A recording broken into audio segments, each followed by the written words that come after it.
Shall I start it? And then I think we'll be calling on Bobby again. So for those in the audience that may not see this, the Lewiston Capital Improvement Plan for FY20 includes 5 major items. 2 of them in regard to electrical upgrades at the middle school and at Montello. I'll just touch on it briefly, but I think our facilities director and our chief administrative officer could add more detail. But I know in the case of the middle school, we're concerned about a failure which would render the building without electricity. And Josh will be able to provide more information on that. And that's a $450,000 upgrade. The Montello electrical upgrade, we did half of it last year. And it was in part because the bids came in much higher than we had hoped. We have upgraded the service to the building, but now it's what we're going to do with it. And we've got many classrooms with 1 or 2 outlets, and here we are trying to provide modern technology to our students. So I would say this is one example of the type of work that we should do at Montello to bring it closer to what exists in all the other schools in Lewiston. There are a couple of these items relate to security upgrades. We have $900,000 roughly to upgrade and replace all security cameras throughout all our schools. So these are tied into the police department. Many of these cameras are old, and this would be consistent with the recommendations of TRC. And we also have $100,000 to upgrade our building system controls, which haven't been upgraded in over 10 years. These are the card access to allow access into our buildings.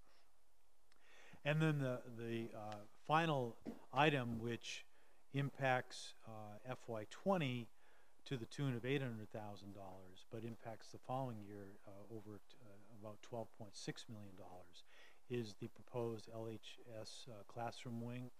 And I know Francis Gagnon, who is the chair of the Lewiston High School Building and Improvements and Expansion Committee, has some additional information to share with the committee on that. If in all these cases, the possible action, which is on the regular agenda for this meeting, which begins at 6:45, is to approve and recommend to the City Council that these items be funded, and ultimately it will be a decision by the Council in May as to what, if anything, on this list will move forward. So that's a brief update. Again, I think that Member Francis Gagnon could add more information on the classrooming. I know there are a number of people in the audience that are here interested in that. Facilities Director Josh Bro can talk about particularly the electrical improvements, and Chief Administrative Officer Bobby Avery can talk further about the security enhancements. So if I could, I would just remind all speakers that we want to make sure we allow time for committee members to ask questions. So we're at about, we have about 45 minutes if we need all of that. And in the meantime, Ms. Ray, if you could just also, once the presenters are done, kind of just give us some thoughts on what the council was thinking and any requests from them on what type of LCIP number we provide, or the Finance Committee, whatever you feel comfortable sharing. So should I turn it over to Bobby or the Facilities Director at this point?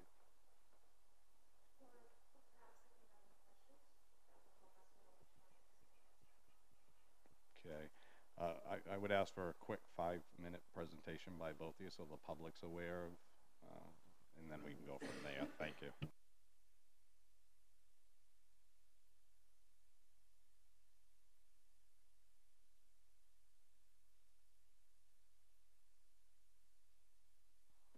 Is that good? So I'm going to talk a little bit about the security upgrades, and then I'm going to have Josh talk a little bit about the electrical and so forth.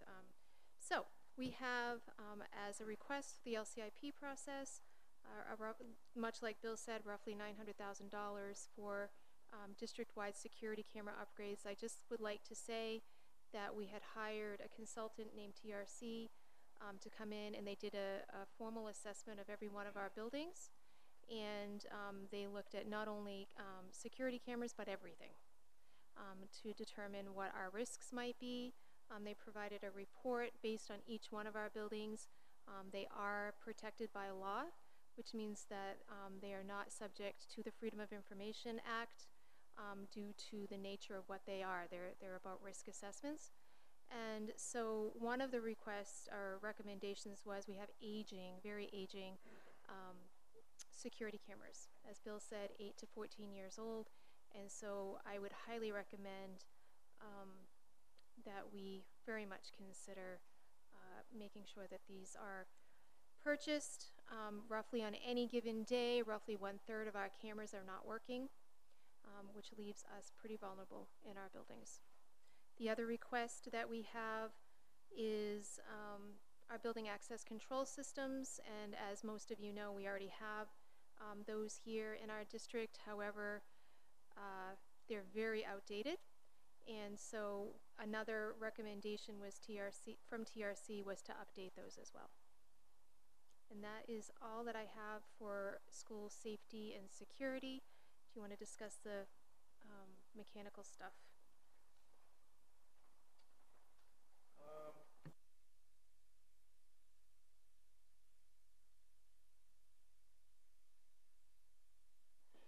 All right. How's everybody doing tonight? All right, so Lewiston Middle School electrical upgrade, very similar to those of you that went through the upgrades at Montello last year. The electrical distribution at the middle school is at the end, well, beyond the end of its useful life. So at any given time, we could have a substantial failure of the transformer or the main electrical switchgear, which would cause the school to basically go offline until that could be repaired. If we're looking at new equipment, that's multiple weeks or months before it's back on site. So that's not a good position to be in. In addition to providing the new equipment, which would give us more reliability, they would also bring it up to current code to make it safer. So that's what we're trying to do at the middle school. As far as Montello, as Bobby stated before, the initial project for Montello was slightly over budget, so we had to make some cuts. What was cut and deferred to a later time was the replacement of the actual electrical distribution panels throughout the school that are old and outdated. We've replaced, brought in new switchgear, new transformer, and a new electrical entrance. That's a lot safer. But the remaining work inside the school still needs to happen. So new panels. In addition to that, as Bill said, or Mr. Webster said, some of the classrooms only have 1 or 2 outlets in there, so it's hard to do what needs to be done in a typical classroom environment these days with only 1 or 2 outlets to plug into. So as part of this, we would add those outlets to those classrooms. Additionally, we would add air conditioning to the library. We've kind of made a commitment to give each school that doesn't have air conditioning throughout the school an air conditioned space for relief in the summer, for summer programs, or even late spring or early fall when those temperatures rise up. So this would address that issue with the library at Montello at the same time. Any immediate questions? Yeah, what's the cost for the air conditioning at the library? Is that separated from? I don't have it separated in the paperwork I do have, but I do have a rough estimate for that. But do you know what that is? Not off the top of my head. At 50,000. Thank you. Any other questions of facilities? Okay. So if there's no issues with the committee, we'll let Francis do his quick presentation. And in general, there's no public comment at workshops, but I think if time allows, so that these folks don't have to wait till the agenda item, we'll try to allow some public comment if there's time. Okay, Francis?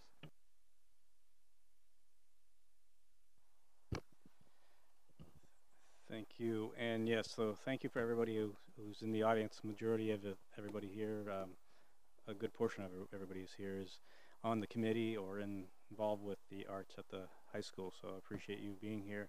And Mr. Jensen, of course, is on our committee as well. So what I decided to do is create a short video that I'm going to show up on the screen, and I'll just kind of narrate it. I decided today to, last minute, to go visit the high school and give, as many of you have heard and some of you have seen, what the current state of our school is and with the art. So I was just going to go through that and then kind of cover a little bit about what we're looking forward to. You have information in your packet, of course, but I just feel like sometimes we talk about it, it just seems like another thing, and without seeing it, it's kind of hard to imagine. So I want to go through with that. So if Sean, if you could hit the Apple TV, maybe, yeah, you could dim the lights. It is okay. I just gotta.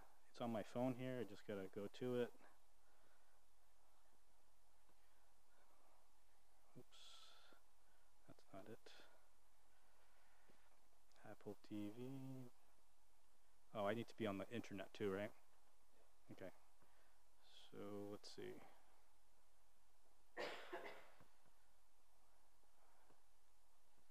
Just give me a moment here. It's this one. Dingley 1 is? Dingley 1. Dave, Dingley 1, is that the network we should be on?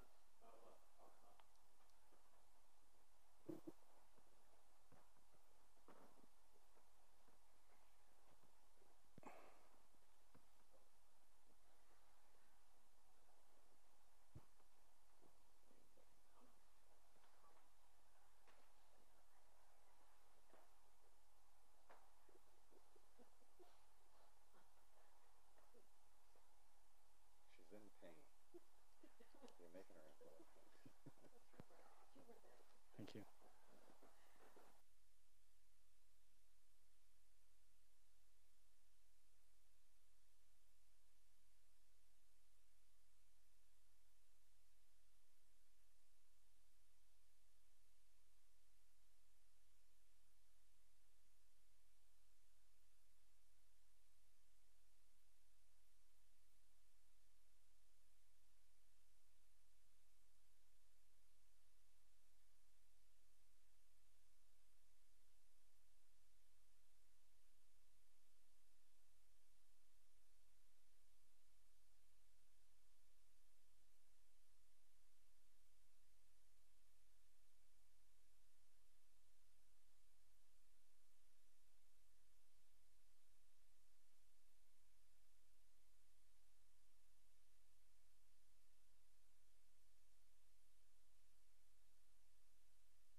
Some folks believe we're working on the auditorium right now, which is not the case. This is just, we're considering just the wing and this is just an idea that we're hoping that will happen in the future for like an auditorium or theater with 1,000 seats.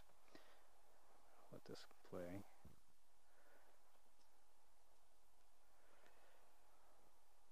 So this is the current state. This is a few hours ago, the front of our high school. And right here, I'll just pause, just bring it back a little bit. Right here is where the proposed wing off to your right here will be. It'll be connected to the main lobby and off to your right there. Okay, as you can see right there. And this is the current state of our entry. The concern here is they get buzzed in, and then once they're in, they have to go to the front desk, but that's not quite how we want it to be. In today's standards, we want the, as you can see in our materials, you'll see later as well, how it'll be set up and an improved state so that it'll be even better and safer for our schools. Current lobby, adult ed right there. Now, in the future, I'm just going to pause for a moment. Yeah, I don't want to be recorded. No, actually, they're just leaving for the day, I believe. This lobby will be much bigger because it'll be connected to the wing, which is behind me at this time, and will also be an art gallery. That hasn't really been mentioned, but the entrance to our school will be welcoming and open with featuring art from our students and maybe featured artists and so forth. So it'll be a very welcome state to our entrance of the school. And here's the hallways and the main office. Yeah, I'll continue playing here. Oops, I keep hitting the wrong button. All right, now we're downstairs in the basement. We've heard many different terms and terminology. I want to make sure you pay attention. Anybody who can let me know when they see a window in a classroom, it'll take you a while to find. These rooms were set up for maintenance or the cafeteria long ago. Funny thing that happened as I was leaving today, I ran into a Bob Clifford, is that the right name? Former mayor, I guess he was a judge at one point. He laid apparently the first brick to the new school.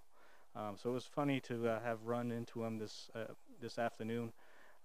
He's excited to hear about this new program, and hopefully if he gets involved, he might, who knows, lay another brick to this new wing. So that'll be exciting to hear.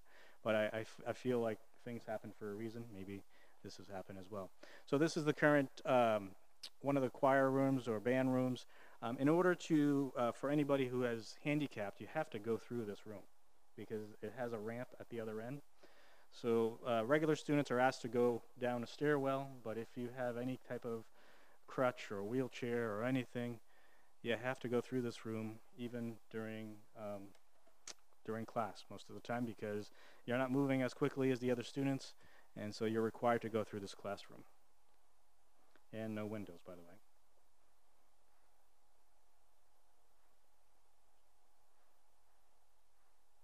Oop.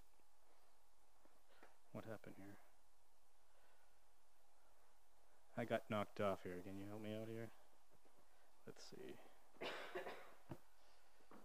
Apple TV. Maybe I should move closer.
This is the digital arts room, which is new. As you can see, again, no windows. I don't know if they even have ventilation. Can you imagine with all those computers in there. I'm sure it gets pretty warm, and you can certainly ask the teacher. She could probably tell you a little bit more about that as well, but it's good that we have that program nowadays. This is the other chorus band room. Again, no windows, no nothing. It's a good sized room, good ceilings, good for something with chorus. The office upstairs, which is the main office, gets I'm sure a nice concert every day. They can tell you more about that. Down the hall you have the photography classrooms, and things are going slow here. This is the classroom. There's also a dark room as well that's not on here. Hang on. There we go. It's just skipping. Going back, this is the loading dock, or where a lot of packages come in for whatever purpose at the school. Just giving you an idea, this is the hallway, trash cans, bins, carts, so forth. Now, straight down the hall is digital arts. Here's the band room, as you can see a little bit there. You know, and they have to store this stuff somewhere. This is after lunch, they have to put these food carts. I don't know why there's a shopping cart. There's got to be a reason. That cart's been there for years. You know, stuff that the milkman has to pick up and so forth, other carts. But students have to pass through this every day. Did you notice there's a window here? First window. This is the Mr. Doobie's class with ceramics. That's what you see outside, loading trucks and garage doors from LRTC and so forth. There you go, just another close-up of the truck. Another art classroom, good size. This is the engineering department where you would see like automotive. This is separate from LRTC but kind of merges in there. This is where some students would learn like how to car maintenance and so forth. And then Mrs. Petula's classroom, art room. Again, no windows, but there is a door, but I believe that door goes out to a garage. So, and to think art and so forth. This is a class of LRTC students after school.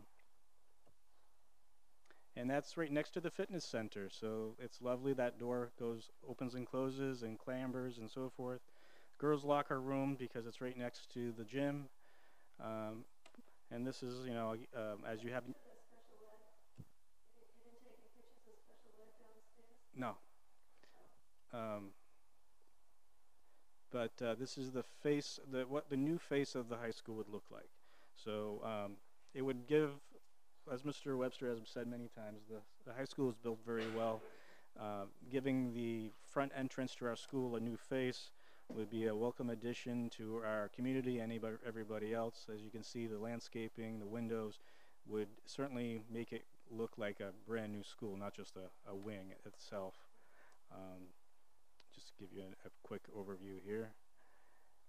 And this is just a 3D rendition, as you have in your packet, of the first floor with the arts, and the second floor in the next picture, I believe, is with which could be used for various classrooms and so forth, including where is it? It's just being slow. Let's see, right. It's not coming up because it's being slow. There we go. So other classrooms and multi-purpose rooms, maker space or TV studio, so forth. And then finally, I wanted to just point this out because we talked about security. This is the main entrance. So as you can see, they would go in, they would be within the school, but they would have to talk to the administration before they would go through another set of schools officially inside the school. As you can see at the top there, it says gallery. Then that would be your main lobby right there. Off to their right would be the wing to go to the arts. And then if you don't really see it, but at the very top would be where is it the B wing currently, and that could be for special ed. Good thing about that is we would have an elevator down near the front there. Yeah, is it? I can't see it from here, but that's the stairwell. Yeah, it would be near the stairwell. So it would be good for the special ed students versus where now they're in the basement.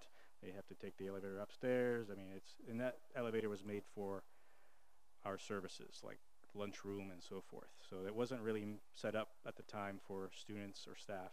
It was really made so that food can go upstairs to the cafeteria. So can you imagine what it's like during lunch when you have a special need and you need to use the elevator? It's not very pleasant. So I just wanted to point this out as one of the, I think that's the final slide. Yeah, it's pretty much the final slide. Yep. And allow you folks to ask questions, or anybody. I know there are some anxious folks in the audience that want to add to this as well. So I'll leave it at that. Thank you, Mr. Gagnon. Any questions for Mr. Gagnon? Okay. Ms. Quartermash.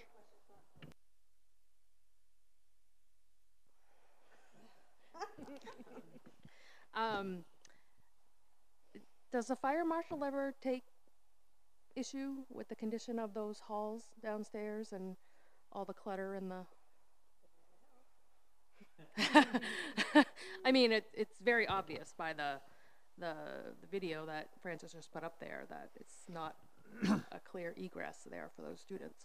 So there's no question that a building designed and built today would not look anything like this. And so sometimes there are existing conditions that are one can live with legally, but could not with new construction. So we've had multiple people look at that wing. We've made enhancements or changes where we can, but it is a very deficient space. Yeah, I'll just add quickly that there seems to be enough space in between. Again, it's not these spaces were not meant for the arts, and once we move everything out of there, of course, LRTC, which needs more room, will certainly, or it could be other things, but we'll make use of that. And maybe even our cafeteria or maintenance people will make use of that. That's to be determined. So just wanted to point that out. Principal Langley. We do have, the fire marshal does come annually and inspect the building and the spaces, and they have seen that space. It is fairly wide. There are a lot of pieces of equipment there, but we do have egress capabilities there. Thank you. Any other questions from the committee? All right, before I open it up to the public, Ms. Raid, would you mind sharing some of the thoughts from the council perspective? I would be happy to. I did want to let folks know that a member of the Lewiston High School Expansion and Improvement Committee asked to meet with myself and Mayor Cloutier last Monday and walked us through much of this plan. And we just had a good conversation clearing up some questions. So that was really great to have that kind of two-on-one interaction and learn a little bit more about that process. I can tell you from that conversation that the mayor and I are both feeling very good about this plan, so if that helps provide indication there. In terms of the LCIP in general, we received our municipal budget memo for FY20 last Friday, and we will do a budget review tomorrow at the City Council meeting. The workshop starts at 6 if anyone wants to join that as well. Currently, the LCIP is proposed for $14.4 million, which exceeds our 80% bond authorization limit by about $7.3 million. It looks like both the city and the public schools are planning to use some fund balance, but it looks like the public schools are planning to use it for operating expenses, not capital expenses. So could you clarify that, Bill, quickly? So we do not have carry forward per se. What we do have resides in city coffers and then is used in the following year's budget when we prepared the budget for the 2 years hence. So we do not control those funds automatically. It's just been built in the operating budget. Okay, that's great to hear. So with that, we are still exceeding the limit by $5.84 or so million. So it's going to be a real significant item of discussion. We will need to find that 5.84 to cut from this year's LCIP is my best guess, because going over the 80% bond authorization limit, I believe, requires a supermajority, and it's either 5 or 6 councilors. It's 5, right? which is tough to field. So it looks like, just for full transparency's sake, 8.16 million is for city projects, 3.62 is for joint agency projects. So that's most likely the majority of that money is for the LA 911 radio project, which we are working with Auburn on. So I'm not sure how much of that can be changed. And then 2.6 million for school projects. So the city has an outsized impact on that this year, and I'm guessing that has to do with the substation. No, that's not what it's called, fire station. But I'm not sure what those other details are, and we'll be examining that closely. Thank you. So when my first year on the city council, the city's debt load was 19% of its operating budget, which was significant. And it took at least a year to get the council to agree to the 80% rule. And part of that policy was the supermajority to go over it. Because our city was so overextended with debt, so much of our operating budget went just to paying down our debt. So it is a good policy. It truly is getting our city in a fiscally responsible position, and it's taken 6+ years to get it where it's at today. So when we speak of debt load, and I realize as a school committee, we're kind of separated from that. But the big picture item for the city overall, debt is a major issue. With that, Bobby, could you share typically what schools carry for debt load and where our district is at this point? And So we're going to actually have a presentation. The reason why this is significant now is because interest rates are starting to rise significantly and they have started to already. So we've got to think about that moving forward.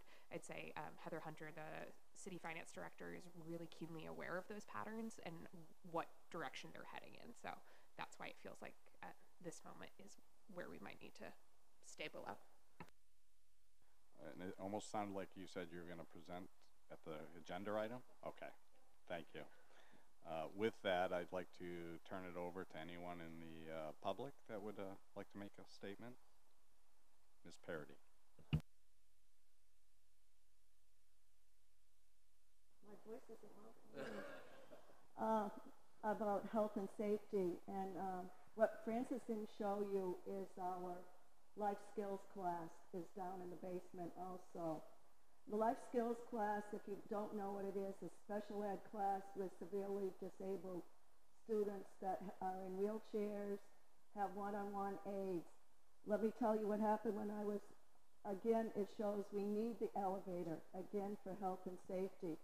I was called down for a child that was having a seizure down in special ed. And when I had to take a wheelchair down, you know how long it took me?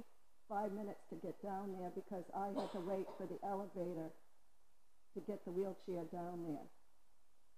And then, and you're supposed to be calling 911 after a child is in a seizure for at least 5 minutes. Thank God Sean and Jay was there too, had gotten down there. If I could have ran down there or had an elevator next to me, I could have gone down a lot faster. And there's no windows down there too in the special ed, and a lot of them have seizures, disorders, and are on severe meds. And that day the student had a seizure. She had it 2 days in a row, and it was because it was 80 to 90 degrees heat that day. And when the heat is not regulated and people are on these medications, they will go out of control. So again, I have asked for air conditioner down in special ed. We need that elevator, and we want to bring the special up to the B wing. So we need that addition. It is crowded and everything. And the ventilation down there is terrible. If anyone has asthma or anything else, it's terrible. The reason we didn't have a special ed wing, and I just remember the history, the school first class was open in 1973. The special ed law was not done until 1975. So there was no special ed classes program for any school at that time. So you have to look at the history, and again, special ed and ADA did not come out till the first in 1975. Thank you. Thank you very much. Anyone else?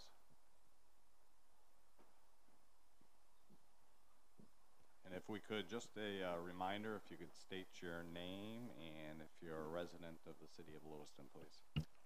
Hi, Karen McClure-Richard, and I live in Ward 5. I'm a parent of a student who spends a lot of time down in the dungeon. And I think I'm on the committee as well, and I think there's 5 kind of key points to bring up, and that's security of the entrance. Right now, we do have those double doors, but there's also 3 other doors on the side that if someone opens, you can walk right in. You're in. It's too late. So that's an issue. So security's 1. The elevator is 2. That's a definite need. I remember being on crutches my sophomore year and having to figure out, I think I had to go outside and back in to get to the gym. Ridiculous. So that's long overdue. 3rd would be to get special ed out of the basement. 4th would be to get the arts out of the basement. And then I can't remember the 5th one.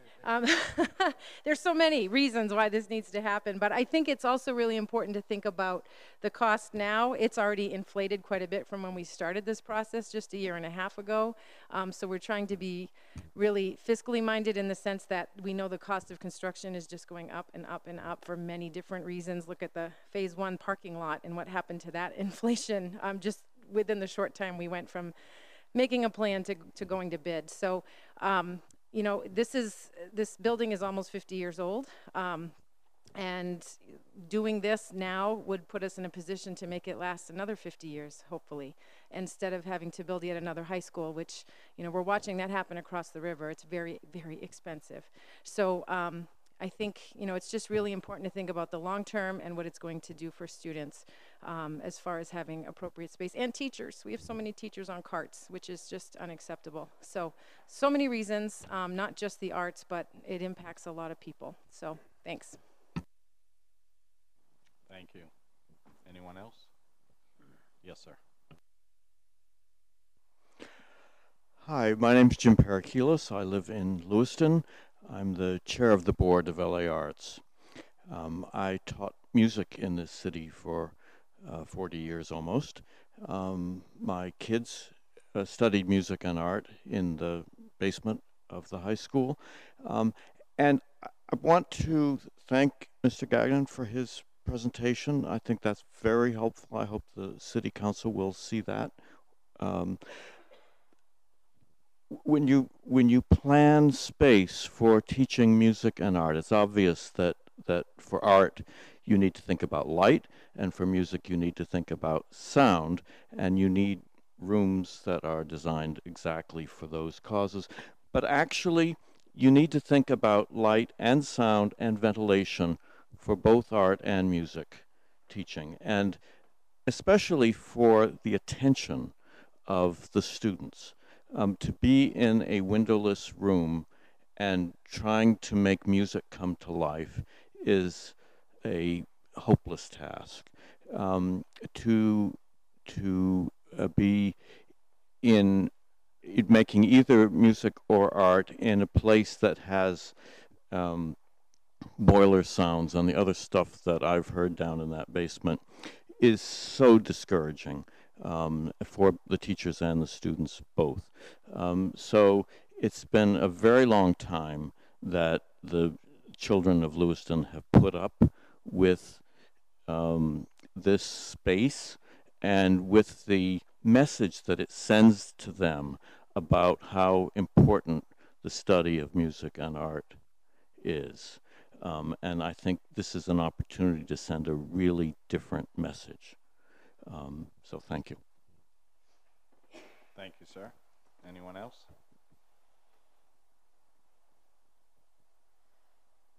Last call. Mr. Webster. I just wanted to add a couple other things, and it may have been what Karen McClure-Richard was going to talk about. If this expansion goes through, it also will allow for additional classroom space directly. And while it's not definitive, we've talked about maybe having that second floor be a literacy wing perhaps, and with drama up there, and freeing up extra space which is needed. And Karen did mention the carts that many teachers are unfortunately have to use.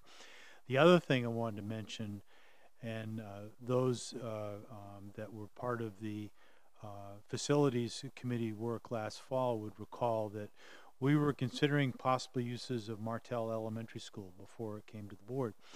And one of the things this project would allow is some of those things we were thinking about that could be located in Martell could actually be located in the lower level of the high school, akin or aligned with what it was originally designed for: maintenance expansion, facilities, technology, nutrition programs, all of these that do not service students directly, but indirectly, and therefore it would just be adults who would be in a lower section and more in keeping with what the building was originally designed for. Thank you.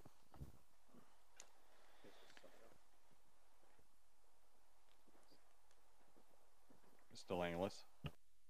I guess just a couple of plugs too. We talked about the second floor having a maker space, potentially a space for students to be in, cafe style, where they could meet and do social learning projects. We also talked about, when we say teachers on carts, we're in the teens of teachers on carts. We're not talking about 4 or 5. We have a number of teachers who really don't have a place to call home, and when they go from class to class, we talk about the cues on the walls, the teaching and learning materials, the books. It's on a cart, and teachers are moving that from space to space. I don't know if we'll ever get to a place in our current influx of population for enrollment that we can have no teachers on a cart, but it'd be beneficial for teachers to have a homeroom that they called their own, that they could make for a learning experience for students that was not on a cart. And our population does continue to grow. Our enrollment numbers are up again, projected for next year and for years to come. So a lot of good space could be added here.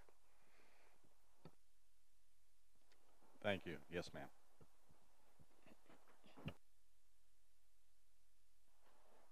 Alyssa Roman, Nutrition Director. I know for me in that space that I would highly encourage any alternate use that we can, because for me it's frustrating for 19 people that are in a kitchen. I don't expect a new kitchen for the high school. That's not happening. But we have to move upwards of 10 to 15 carts up and down that elevator, which directly impacts everyone. We know those special education kids on a first name basis because of that interaction. It's a great deal to know them, but not in that regard. And the air ventilation, which is no fault of our current facilities or anything, but when they're welding outside LRTC, that fumes goes directly in my kitchen for all 19 staff to breathe. And I get really kind of passionate about that because that's not right for 19 people to have that direct ventilation. Trucks back up, all those things. And we do have not only open doors to the outside, but we have a lot of open doors at my storerooms. Honestly, if a kid wanted to walk in and grab some food, I wouldn't have any way of stopping them. So anything that can make that area more accessible and enjoyable for the students, I encourage. Thank you very much. Ms. Hutchinson? So I'm going to bring this back to the LCIP and not just on one project. As Ms. Ray has stated, we're over the 80% threshold. If we should have to cut anything on the school side at only 2.6 million, which is the lowest part of the LCIP, and is there a plan going forward for some of our safety concerns? Because I don't think there's anyone around this table that says the wing isn't needed or the elevator isn't needed, but we need to be thinking of, if we have to cut, what are our safety protocols going to do? What's the electricity at the middle school? Should that go out? Are we in a position to fund that? Those are things we should be talking about. Thank you. Were you asking anyone specifically, or just throwing that out as a statement? I'm throwing it out as a question for whoever may be able to answer it, because I'm not seeing any options here. And we're not asking for a whole lot on the school side in conjunction with the bigger picture. But if any of that gets cut, our schools could be in some serious trouble, and I think this board needs to be starting to think about addressing it. Very good, thank you. Mr. Webster? Well, just to respond briefly to that good question and statement, what we've done every year is defer to subsequent years until at some point we have to pay the piper. And if the middle school goes, we're going to devote the funds to get that completed. It would be an unbudgeted item if it's not part of this LCP. I just use that as one example. Yes, we could defer, let's do the security cameras over 3 years or something like that. But what about all the other security enhancements that we're hoping to be able to do next year or the year after? It's just, you know, we cut a lot from the LCP of last year as well as the year before, and at some point it does catch up. Thank you. All right, any other questions from the committee? Quickly, please. Yep, quickly. All right, so I just wanted to sum it up. Some of the benefits of this have been lacking. We were going to build this when the school was built, and it was cut. And it was a surprise to me as well when I moved to this region that neither community, Auburn or Lewiston, had an auditorium or a theater. So now we're seeing Auburn certainly having a new school, high school, which will involve the arts as well. So that's a great thing to see. If Lewiston doesn't move forward, I think it's just going to hurt our tax base in the long run because we're not adding value to our community, to our students.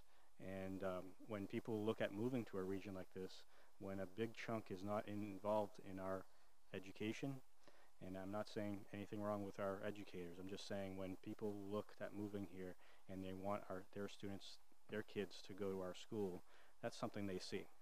And I think this will help our tax value in the long run, because right now they're moving to the outskirts, which have theaters, which have arts departments that get involved in the community.